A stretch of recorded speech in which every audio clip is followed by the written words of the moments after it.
Hello class 8 से class 9 में आने वाले मेरे प्यारे धुरंधरों। तो भाई सीबीएसई ने तुम्हारी पूरी फील्डिंग सेट कर दी है, सारा का सारा तुम्हारा सिलेबस चेंज कर दिया है। ठीक है, हर सब्जेक्ट में नए नए टॉपिक्स को ऐड किया है और ये जो टॉपिक्स है न्यू, ये तुम्हारे लिए बहुत ज्यादा इंपॉर्टेंट होने वाले हैं इस साल के लिए। इसलिए जो जितने भी नए टॉपिक हो रहे हैं इनको बहुत ही केयरफुली सही तरीके से समझते हुए अपना नोट्स कंप्लीट करते हुए इजी तरीके से इसको कंप्लीट करना, क्योंकि ये इस साल के लिए तुम्हारे एग्जाम में बहुत ही ज्यादा हाई वेटेज के होने वाले हैं। तो और जितने भी न्यू टॉपिक्स ऐड हो रहे हैं तुम्हारे क्लास 9 के सेशन 2026 और 2027 में, सारे न्यू टॉपिक्स को मैं पहले ही कंप्लीट करवा दे रहा हूं ताकि तुम्हें दिक्कत किसी भी तरीके का ना हो। तो इससे पहले मैं तुम्हारे क्लास 9 में मैथ में ऐड हुए एपीजीपी टॉपिक को खत्म करवा चुका हूं।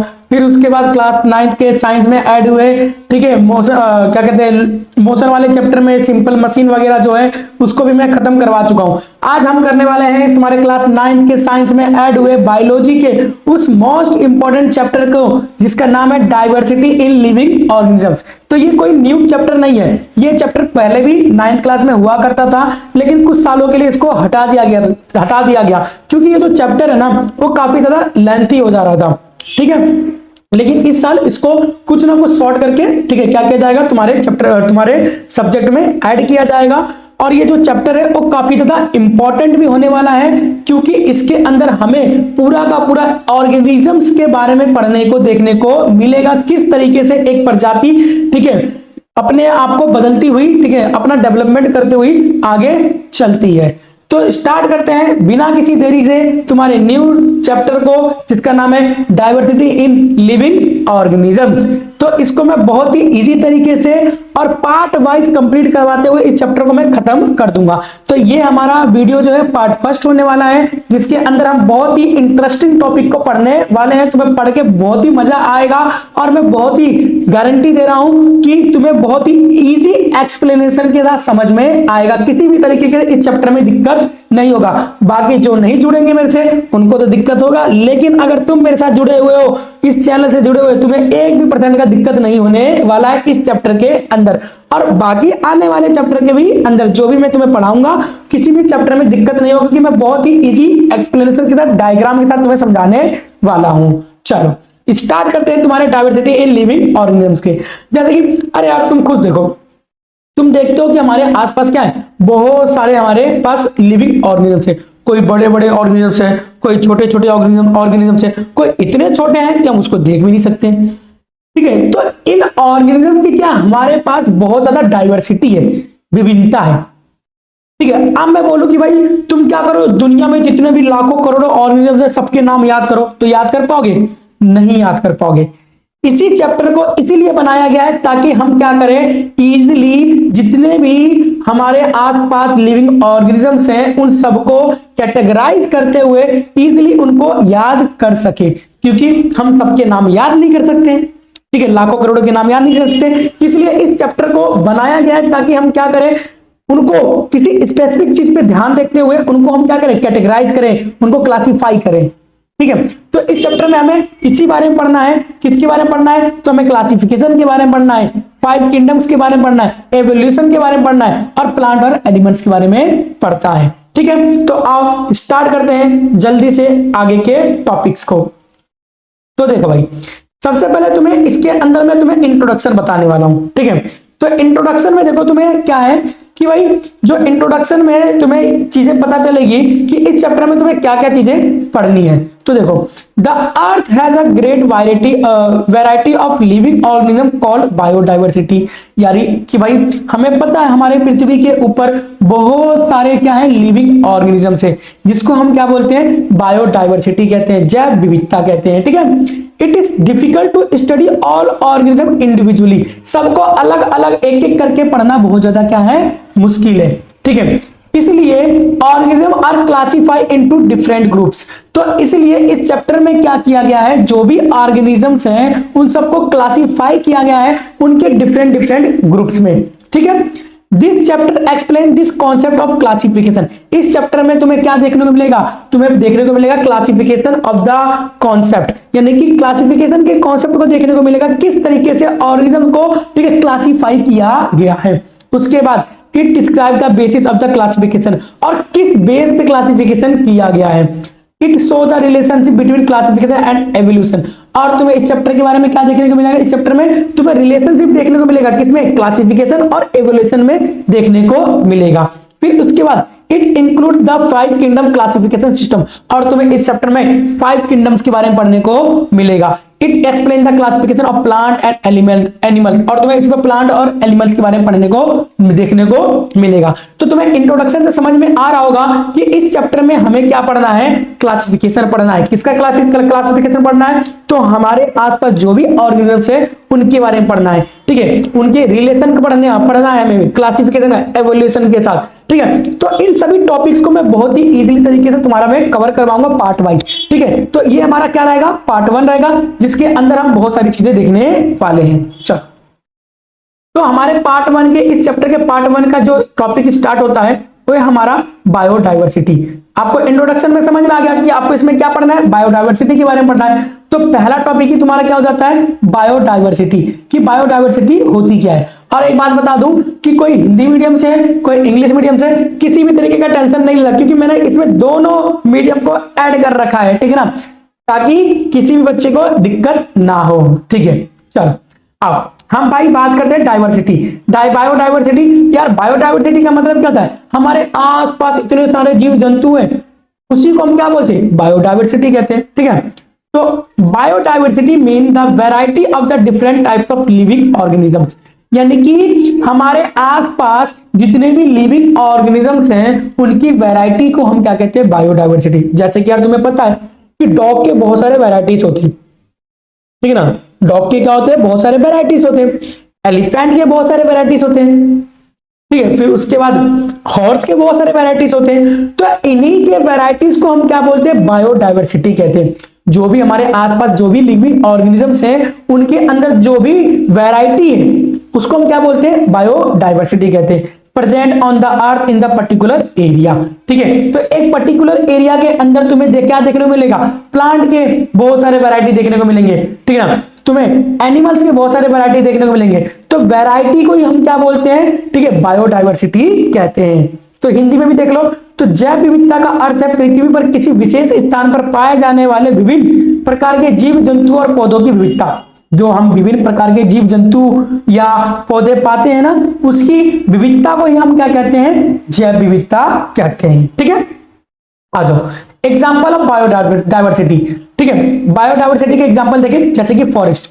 तुम फॉरेस्ट के अंदर क्या देखोगे, फॉरेस्ट के अंदर तुम्हें दिखेंगे tigers, deer, birds, insect, trees, ये सब क्या है, ठीक है, ये आपके बायोडाइवर्सिटी है, फॉरेस्ट की बायोडाइवर्सिटी है, ठीक है ना, ये हाई बायोडाइवर्सिटी है, ठीक है। एग्जाम्पल, ठीक है, दूसरा एग्जाम्पल, डेजर्ट के अंदर तुम्हें बायोडाइवर्सिटी दिखेगा, जैसे कि कैमल के बहुत सारे वैरायटी दिखेंगे, ठीक है, कैक्टस के बहुत सारे वैरायटी दिखेंगे, ठीक है। उसके बाद ओशियन के अंदर तुम्हें बायोडाइवर्सिटी दिख सकता है, ओशियन मतलब कि समुद्र, ठीक है, फिश वगैरह हो गई, व्हेल्स हो गया, कोरल्स हो गया, ये सब क्या है, बायोडाइवर्सिटी के एग्जाम्पल है। तो तुम्हें बायोडाइवर्सिटी समझ में आएगा कि यार भैया ने हमें बताया था बायोडाइवर्सिटी मतलब होता है ऑर्गेनिजम्स के, ठीक है, क्या होना, वैरायटी होना, ऑर्गेनिजम्स के क्या होना, जीव जंतुओं के विविधता को ही हम क्या कहते हैं, जैव विविधता कहते हैं। देख लो एक बार इमेज देखो, कितना क्लियर इमेज है, एकदम बहुत ही मस्त इमेज है, ठीक है। तुम देखो ये क्या, एक फॉरेस्ट है, इस फॉरेस्ट के अंदर देखो कितनी ज्यादा बायोडाइवर्सिटी है, कितनी ज्यादा, तुम्हें बहुत सारे एनिमल्स दिखाई दे रहे हैं इसके अंदर, बहुत सारे बर्ड्स दिखाई दे रहे हैं, बहुत सारे प्लांट दिखाई दे रहे हैं। तो ये क्या है, यही तो बायोडाइवर्सिटी है बेटा, यही सब जंगल ही तो क्या है, बायोडाइवर्सिटी है, ठीक है। तो तुम्हें इमेज से क्लियर हो रहा होगा कि इसी को हम क्या बोलते हैं, बायोडाइवर्सिटी होते हैं, क्योंकि यहाँ पे और लिविंग ऑर्गेनिजम्स के बहुत सारे क्या है आपको, ठीक है, वैरायटी देखने को मिलेंगे, ठीक है। चल, तो बायोडाइवर्सिटी तुम्हें समझ में आ गया। चलिए अब हम बात करेंगे अगला टॉपिक, क्लासिफिकेशन, कि ये जो इतनी सारी बायोडाइवर्सिटी, इतने सारे जो जीव जंतु है, इनका किस तरीके से क्लासिफिकेशन किया गया है। तो सबसे पहले हम समझेंगे क्लासिफिकेशन होता क्या है, फिर हम समझेंगे क्लासिफिकेशन कैसे किया गया, ठीक है बेटा। चलिए तो देखो, classification mean grouping organisms. Classification का मतलब क्या होता है? क्लासिफिकेशन का मतलब होता है ग्रुपिंग करना। तुम्हारे स्कूल में तो ग्रुपिंग होता है ना, ठीक है ना, कि जैसे कि तुम्हारे क्लास में क्या है, बहुत सारे बच्चे हैं, क्लास 9th में बहुत सारे बच्चे हैं, तो उनको क्या कर दिया गया? ग्रुपिंग कर दिया गया, section A, section B, section C, section D. तो उसी तरीके से ऑर्गेनिजम्स भी बहुत सारे हैं, तो इनको क्या किया जाता है? ग्रुपिंग किया जाता है। तो ग्रुपिंग करने का मतलब ही क्या होता है? क्लासिफिकेशन होता है।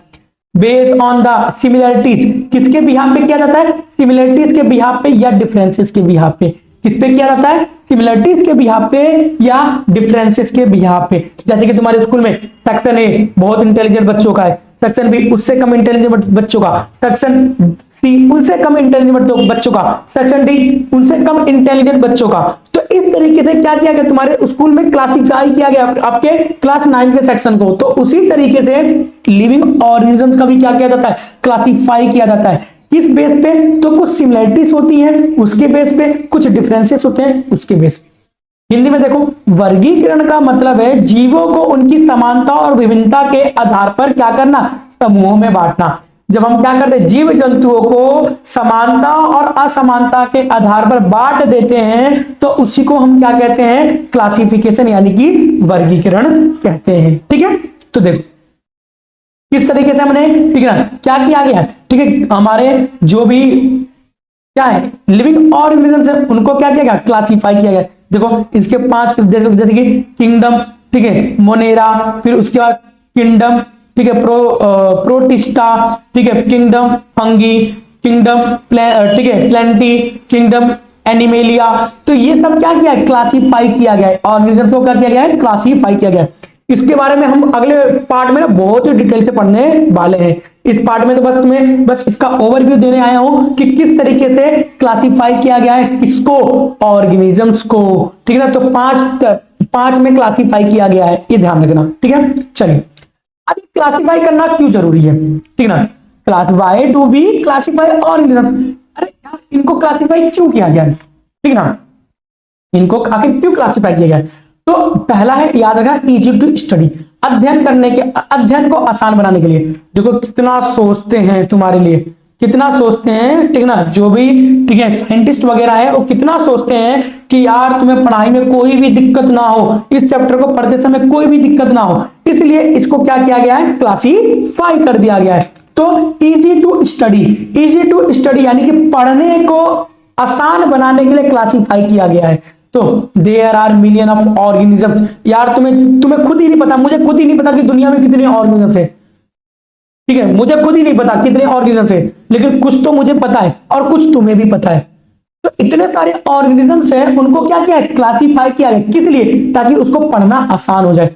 सो studying them individually it is difficult. सबको अलग अलग पढ़ना बहुत ही दिक्कत वाली बात है, इसलिए उनको क्या किया है? ग्रुपिंग कर दिया गया है।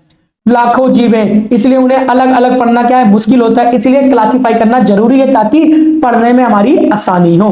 ठीक है, समूह बनाने से क्या होता है? पढ़ाई आसान हो जाती है। ग्रुपिंग करने से क्या होता है? पढ़ाई आसान हो जाती है। जैसे कि तुम भी क्या करते हो यार, तुम भी लोग क्या करते हो? अपना ग्रुप बनाते हो, फिर पढ़ने बैठते हो, तो इससे क्या होता है? कुछ टॉपिक को बताएगा, कुछ टॉपिक तुम बताओगे, कुछ दूसरा बताएगा, इससे पढ़ाई क्या हो जाती है? आसान हो जाती है। तो पढ़ाई को आसान बनाने के लिए क्या किया गया? वर्गीकरण किया गया है।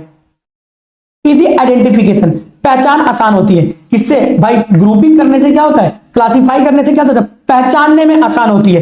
जैसे कि तुम्हारे क्लास 9 सेक्शन है, उसके अंदर तुम खुद पहचान लोगे कि ये मेरी क्लास का है या section A, class 9 section A का है या क्लास 9 सेक्शन बी का है। तो क्लासिफाई करने से क्या होता है? क्लासिफाई करने से पहचानना आसान हो जाता है कि ये कौन से सेक्शन का है, ये स्टूडेंट कौन से सेक्शन में आता है, कौन सी क्लास का है। ठीक है ना, तो पहचानने के लिए आसानी होती है, इसलिए क्लासिफाई करना जरूरी है। Help to identify unknown organisms, जिसको हम जानते नहीं है उसको पहचानना के लिए बहुत ज्यादा आसान होता है, इसलिए क्लासिफाई करना जरूरी है। अज्ञात जीवों की पहचान आसान हो जाती है। अज्ञात जीवों की पहचान क्या हो जाती है? आसान हो जाती है।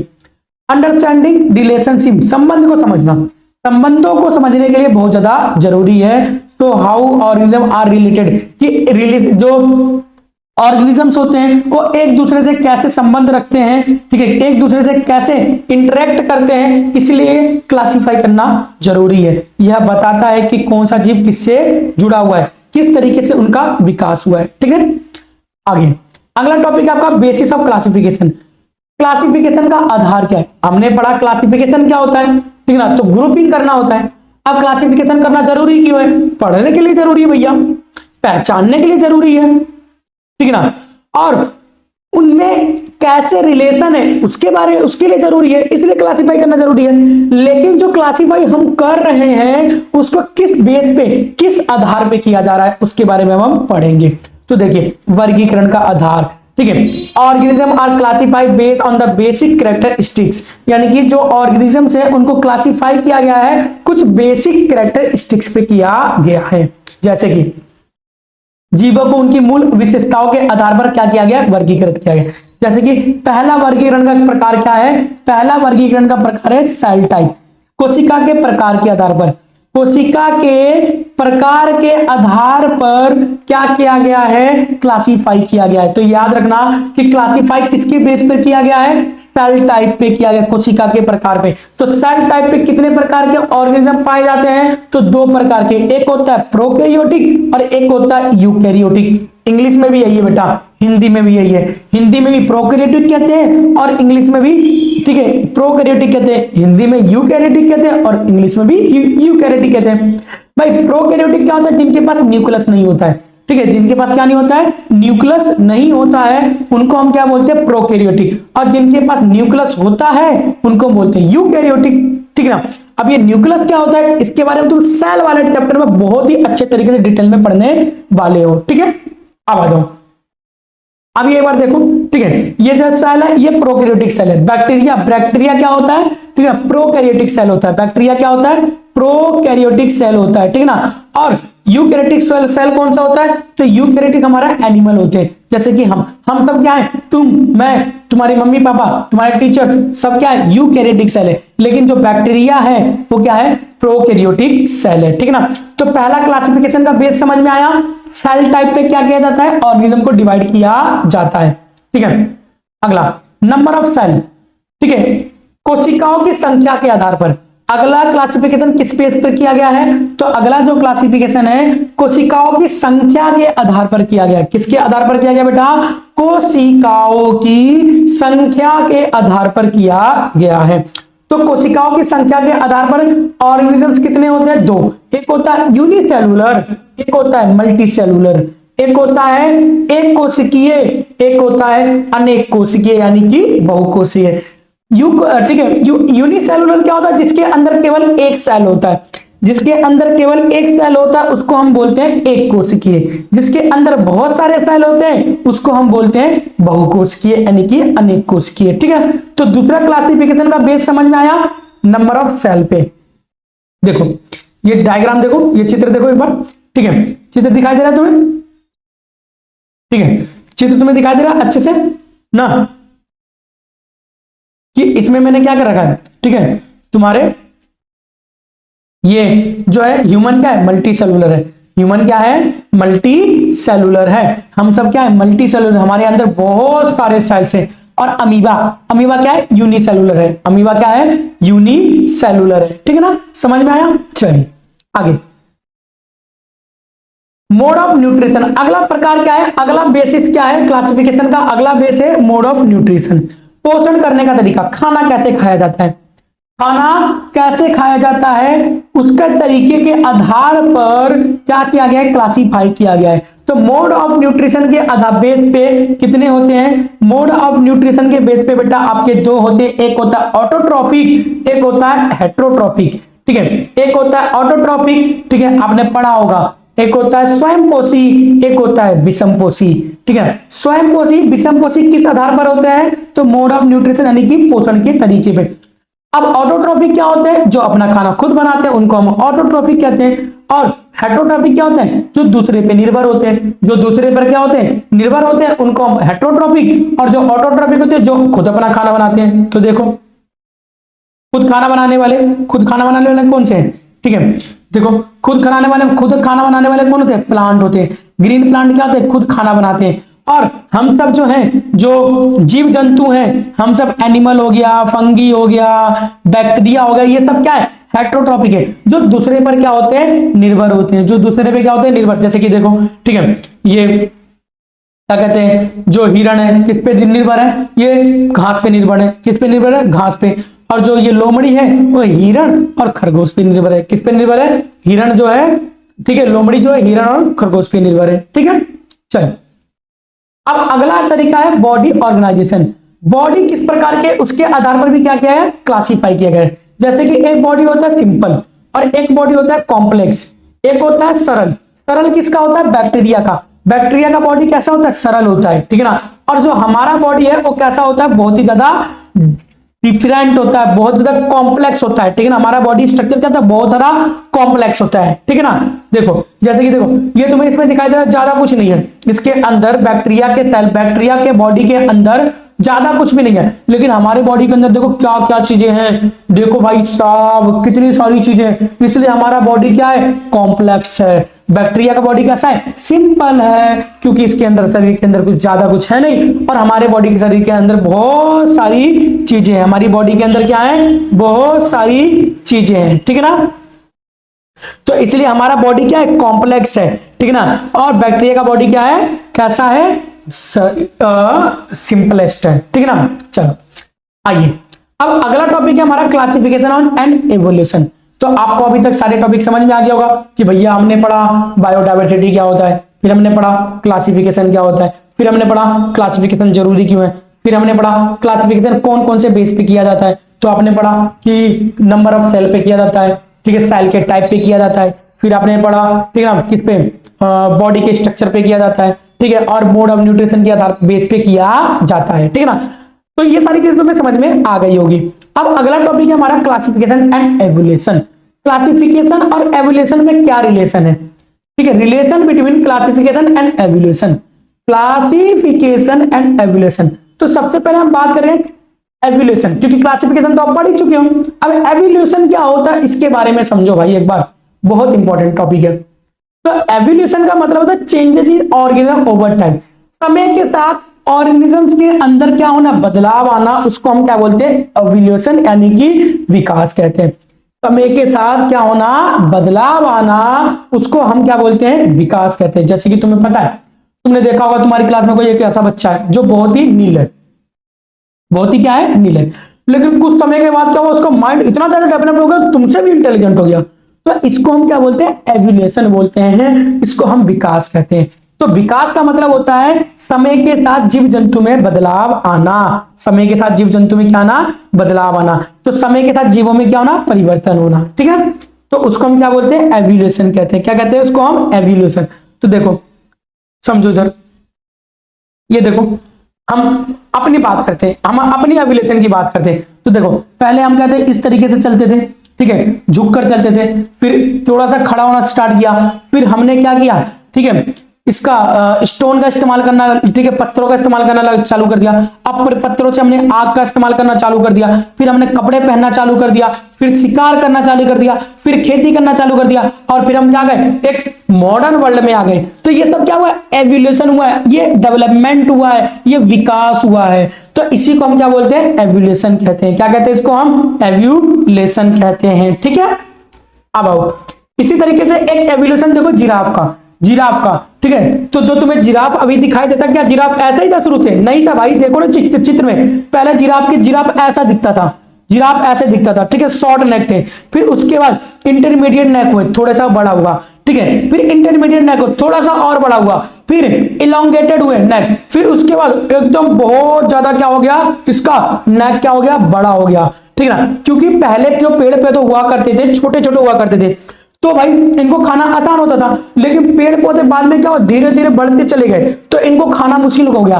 तो इन्होंने क्या कर दिया, अपने आप को धीरे धीरे चेंज करते गए, अपनी गर्दन को बढ़ाते चले गए। तो इसी को हम क्या बोलते हैं, एवोल्यूशन कहते हैं।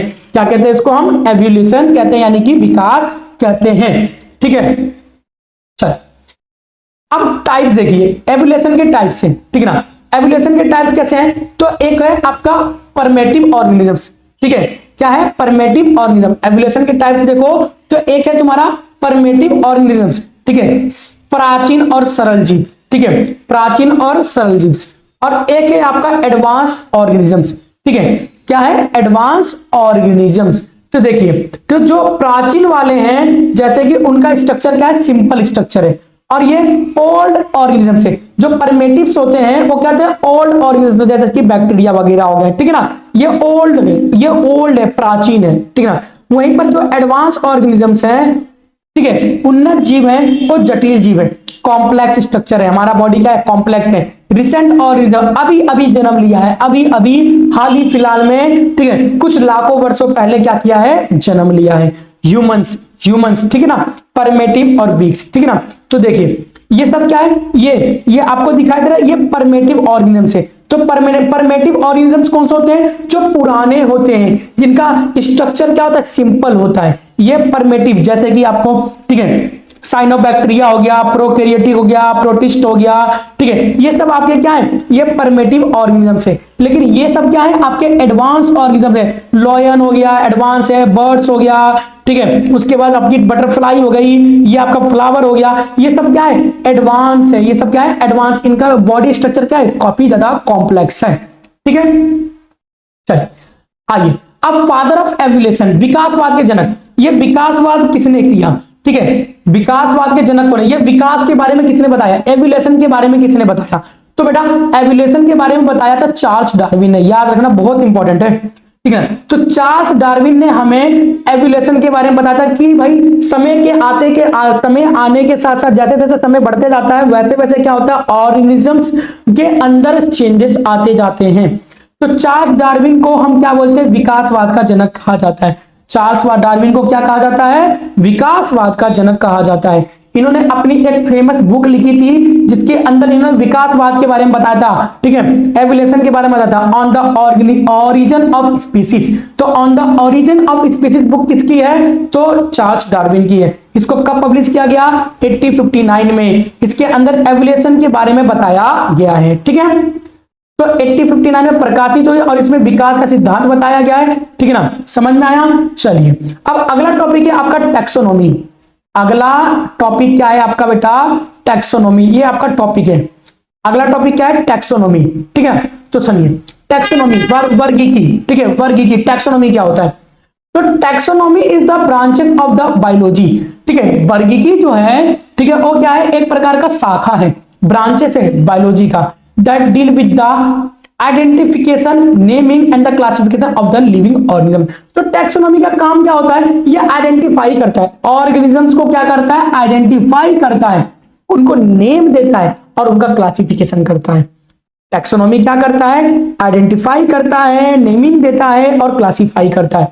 तो वर्गीकी, टैक्सोनॉमी जीव विज्ञान की वह शाखा है जिसमें जीवों को पहचाना जाता है, उनका नामकरण किया जाता है और वर्गीकरण किया जाता है। तो इसके कुछ इंपॉर्टेंट पॉइंट है, तो याद रखना टैक्सोनॉमी के अंदर क्या किया जाता है, आइडेंटिफिकेशन, जीवों को पहचाना जाता है, नॉमेनक्लेचर यानी कि नामकरण किया जाता है और उसके बाद क्लासिफिकेशन किया जाता है। क्या किया जाता है, क्लासिफिकेशन। जैसे कि humans are scientifically named homo sapiens. तो ह्यूमंस का क्या नाम, हमारा क्या नाम है, हमारा नाम दिया गया है टैक्सोनॉमी में होमो सैपियंस। तुम्हारा मेरा वैज्ञानिक नाम क्या है, होमो सैपियंस। हम सब क्या है, होमो सैपियंस है। तो मनुष्य का वैज्ञानिक नाम क्या होता है, होमो सैपियंस होता है, ठीक है ना। तो father of taxonomy, father of taxonomy किसे कहा गया है, तो कार्ल लिनियस को फादर ऑफ टैक्सोनॉमी कहा गया है। कार्ल लिनियस को क्या क्या वर्गीकी के जनक कहा गया है। why is he called father of taxonomy. इनको फादर ऑफ टैक्सोनॉमी क्यों कहा जाता है, इनको फादर ऑफ टैक्सोनॉमी क्यों कहा जाता है लिनियस को, तो he developed the system of the naming organize called binomial nomenclature. तो इन्होंने ही क्या किया था, बाइनोमियल, ठीक है, नॉमेनक्लेचर के बारे में, ठीक है, बताया था और इन्होंने इस सिस्टम को बनाया था कि भाई जो भी जीव होते हैं उनके दो नाम होते हैं, ठीक है। उन्होंने जीवों के नामकरण की प्रणाली द्विनाम पद्धति विकसित किया। तो इन्होंने बताया था जो जीव होते हैं उनके दो नाम होते हैं, जीव जो होते हैं क्या होते हैं, उनके दो नाम होते हैं। किस बेस पे, एक तो जीनस नेम होता है और एक स्पीसीज नेम होता है, ठीक है। तो उन्होंने बताया कि हर जीव के दो नाम होते हैं, एक क्या होता है, एक वंश के आधार पर होता है और एक प्रजाति के आधार पर होता है। जैसे कि ह्यूमन, हम कौन है? ह्यूमन। ठीक है, हमारा वंश क्या है? जीनस क्या है? हम ह्यूमन से। और हमारा स्पीसीज क्या है? होमोसेपियंस है। हम क्या है? होमोसेपियंस है। ठीक है, तो समझ में आया? तो ये था बेटा आपके कुछ इंपॉर्टेंट टॉपिक्स स्टार्टिंग के। उम्मीद है आपको बहुत अच्छे तरीके से समझ में आ गया होगा। तो जल्द ही, ठीक है, अगर आपको ये सारी चीजें समझ में आ गई तो जल्दी से कमेंट में लिख देना पार्ट 2। तो मैं जितनी जल्दी आप पार्ट 2 लिखोगे उतनी जल्दी मैं इसका पार्ट 2 बनाकर ले आऊंगा। ठीक है, उम्मीद है आपको बहुत अच्छे तरीके से सारी चीजें समझ में आई होंगी। ठीक है, क्योंकि मैंने बहुत ही इजी एक्सप्लेनेशन के साथ तुम्हें समझाया है। तो इस चैप्टर में तुम्हें आगे कोई भी दिक्कत आने वाला नहीं है। ठीक है, बस तुम्हें क्या करना है? पार्ट 2 लिखना है और तुम्हारा पार्ट 2 तुम्हारे सामने आ जाएगा। तो मिलते हैं जल्दी से तुम्हारे पार्ट 2 में और मैं तुम्हारे कमेंट का वेट करूंगा।